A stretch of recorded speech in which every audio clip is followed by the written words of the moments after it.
તો આ વારે ફોડવા ને ફટાકિયા. તો હાલો મારા ફેરા અટાણે આપણે આવ્યા અટાણે રાણાવાવ. ખાસ ફટાકડાનો સ્ટોલ અહીંયા અને ગાયોના લાભાર્થે છે, એટલે તો ખાસ જે પણ કોઈ આજુબાજુમાં રહેતા હોય તો કાંઈ સેટું જવાની જરૂર નથી. આપણે રાણાવાઈમાં ઝાંસીની રાણીના પુતળાની સામે અને ખાખરિયા બાપાના મંદિરની બાજુમાં ફટાકડાનો મોટો બધો સ્ટોલ રાખી લે અને ઘણી બધી આઈટમો હોય. તો આપણે અંદર જઈ ને જોઈએ.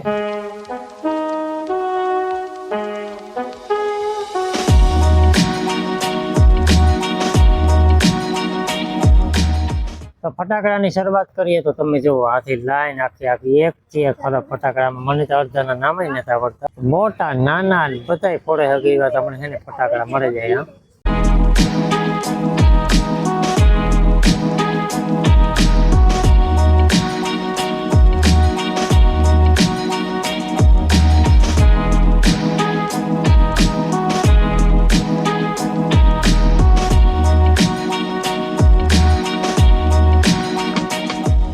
તો આપણે હે ને ફટાકિયાની ઘણી બધી વેરાયટી જોઈએ. આપણે તમે જોઈએ છે વિડીયોમાં. અને ખાસ મયુરભાઈ હારી આપણે વાત કરીએ કઈ રીતે તમારે આનો પ્લાન છે કે આનો જે નફો થાય એ કઈ રીતે વાપરવાનો? જે નફો જેટલો થાય છે ને જે ડોલી લંગડી અપારણ જેટલી ટૂંકમાં નિરાધાર ગાયું હોય ને એના લાભાર્થી બધું ટૂંકમાં જાય રૂપિયો.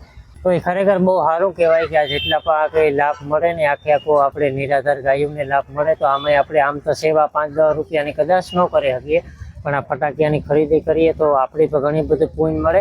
અને ભાઈઓ ઘણા બધા હે તો નિસ્વાર્થ ભાવીથી આ બધા સેવા કરે. તો ખાસ બધા હે ને આ સ્ટોલની મુલાકાત કરજો. અને સ્ટોલની એડ્રેસની વાત કરીએ તો રાણાવાવ ઝાંસીની રાણીનું પુતળું છે એની સામે અને ખાખરિયા બાપાના મંદિરની બાજુમાં.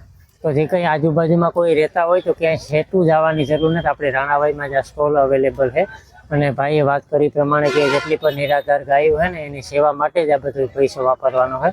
તો ખાસ બધા એ મુલાકાત કરજો. અને તમારું જે પણ ફૂલ નહીં તો ફૂલની પાખડી ખાલી ફટાકિયાની ખરીદી કરો તો પણ ઘણો બધો લાભ મળે ગાયોને.